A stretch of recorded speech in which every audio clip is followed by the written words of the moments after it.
What's going on, guys? In today's video, we're going to talk about the basics of how to read a stock chart. And when I first started looking at stock charts, it was like a foreign language to me. I had no idea what any of the things on there meant. People coming up with all these crazy ideas of what they see on the chart.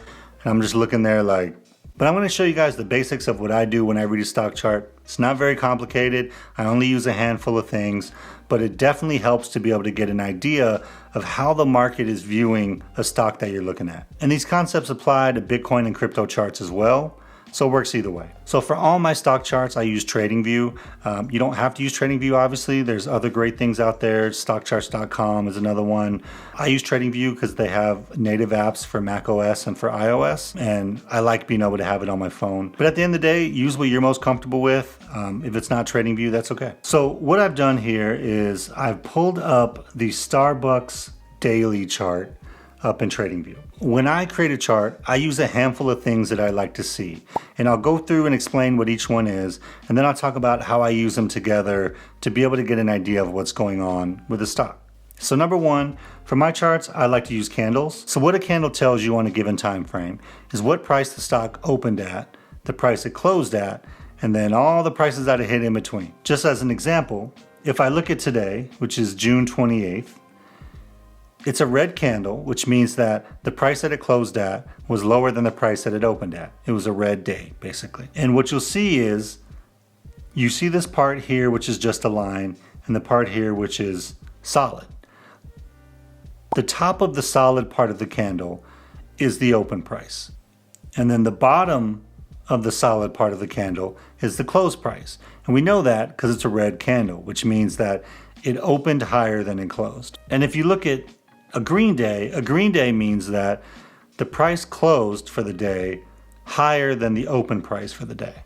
So like on this day, it looked like it opened about 75.59 and it closed above 78. So in this one little candle, you get a bunch of information. Did the price go up or down that day? What did the price open at that day? What did the price close that day? And then what was the range of prices that it actually hit throughout the day? And you get all that from just one little candle. So another thing you'll see here are these two lines, kind of this blue and this green line on my chart. Those are moving averages. Moving averages tell you the trend of price action over a period of time. So for me, I use 20 and 200 as my moving average days, which means that this blue line shows me the 20-day moving average of the price. And this green line shows me the 200-day moving average of the price. And so you might wonder, why do you care about those lines at all? And the reason that you care about those lines is that the price of a stock tends to interact with those lines in certain ways. So like for instance, if you see what happened to Starbucks in January of this year, it obviously had a big steep drop down. And then as it kept going, every time it got close to this 20-day moving average, it kind of bounced off it and didn't really cross over it. And what that means is that at times that moving average acts as resistance, because people see that as a spot that can kind of be a barrier to the price action. Now here's one thing to consider when it comes to stock charts. When people say technical analysis doesn't work, or it's garbage, or it's just people making up stuff, what I would say is it's not going to tell you something that's guaranteed to happen. It's just information that you can use to make educated guesses of what might happen next with a stock. And so just real quickly about moving averages, another thing that you might see is that once this 20-day moving average, this blue line, crosses over the 200-day moving average, that tends to be a signal of an uptrend. And if you see this, that's exactly what happened in this case. Once it popped up over that 200 moving average line and the 20 crossed over it, then Starbucks went on a prolonged uptrend for quite a while. And what that means is that the opposite is also kind of true. Anytime that 20-day moving average crosses down across that 200, it probably means the price action is going to go down. So if you see here, it kind of bounces around a little bit. And even here, it's kind of straddling this line. But then once it really comes down, then you see it's the start of a long downtrend. And it's a downtrend that we're still in, actually. So that's candles, that's moving average. What are these things down here? So what this shows you here is volume. And volume is basically the activity and trading that happens on a stock. So if the volume bar is green, it means you have more buyers than sellers. If the volume bar is red, it means you have more sellers than buyers. And then the height of the line is the actual trading volume for that day. And so like a good example of this is if you take May the 4th, you can see that after Starbucks announced earnings, they had a nice little pump upwards, and there was a whole bunch of volume that day that was higher than the average, right? So higher than average volume will mean that the price is going to go up or down pretty dramatically compared to a normal volume day. It just means that there's more activity around the stock, which in general means there's more volatility or a strong trend either up or down. All right, so the next thing that I use is called RSI, the Relative Strength Index. So the Relative Strength Index is a momentum oscillator that shows you in general when a stock is overbought or oversold. And I'll show you an example. So overbought happens whenever this relative price indicator gets above 70. And you can see that it kind of breaches this top line of the RSI diagram. And what that means in general is that the stock is overbought, which means that people have bought the stock, really pumped up the price, and it's likely going to come down from that level at some point. And you can see when Starbucks hit this level last year, it went over 70 on the RSI in July. The price at that point was at a peak, and then it came right down. And in this case, actually that bull run kind of continued, and it went back up again and breached the 70 RSI just a few days later. And then a few days after that, it started on a downtrend. RSI, again, it's not a specific indicator that's going to tell you exactly when a stock is going to go up or down, but it's just another piece of information to say, hey, the stock is overbought. Usually what happens in this case is a stock will never stay overbought forever.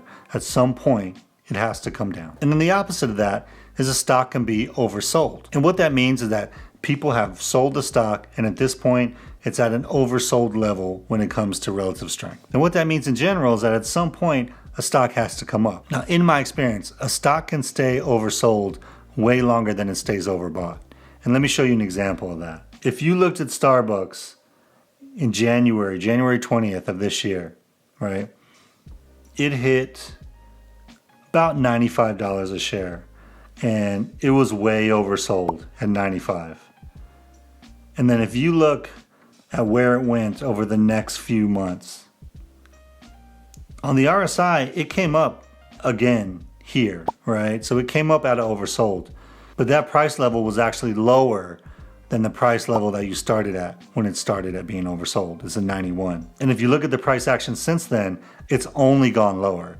So if you looked at this in January and said, hey, Starbucks is oversold, I'm gonna buy here, you would have taken massive losses because it has basically stayed in that bottom area and oversold area for months. None of this is going to tell you exactly when a stock is going to go up or down. It's just giving you information so that you can make a slightly more educated decision based on probabilities. So the last thing we're going to talk about, and probably the most important one, is the MACD. And so the MACD is the Moving Average Convergence Divergence. I know, it sounds like a band. I know. If you look at this, what you're seeing here is a few different things.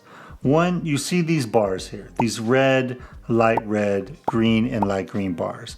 And what these bars are telling you is the relative buying and selling pressure. So for example, if we go back to January of this year, what you see is this increasing red area. What that means is that the selling pressure is increasing. It means that people are continuing to sell, and that's increasing over the moving average period of time. What that means is that the price is likely to continue to go down. And of course, if you look up here at the price, that's exactly what happened. The price started here, continues to go down, and is continuing to go down, all while that selling pressure is increasing. So when the dark red turns to light red, it means that the selling pressure is starting to let up. And as you can see, as the selling pressure starts to let up, the price actually moves up a little bit, but really just kind of gathers in this area, but it's not going down any further. So right here in March, as you see the slowing selling pressure, and it gives way to flipping green into increasing buying pressure, then what you see is the price up here going up. So again, the purpose of the MACD is to give you a momentum indicator so that you understand here's kind of where the stock is trending from a buying and selling pressure standpoint. And even more important than the bars in the MACD are the MACD lines. And so one of the best indicators to help with this is looking at when the MACD lines start to move apart from each other. So for instance, if you look here, once these lines crossed over, this blue line is moving away from the red line at an increasing pace. And that corresponds with the price going up. And then the opposite is true. Once these lines crossed back over as the price started to go down, as these lines continue to get further apart, this price action continued to go down. So again, none of this is going to tell you exactly when a stock is going to go up or down. What it will do is give you an idea of what's happening so that you can make an educated guess of what's going to happen next. That might have been super confusing for you. I'm sorry if it was. It's not as confusing as probably I made it sound. It's really helpful though to understand the basics of what is on a stock chart so that you can just use it as information, even if you're a long-term investor, even if you're an index fund investor, because you can look at the stock chart for VOO and still get an idea of where the overall market is going. So that's all I had for you guys today. If you have any questions about stock charts or anything that I just talked about, put them down in the comments below. I'll be happy to answer anything that I can. If you guys want to watch more videos about stocks and investing, click on these videos on the end screen, and I'll see you guys in the next one. Peace.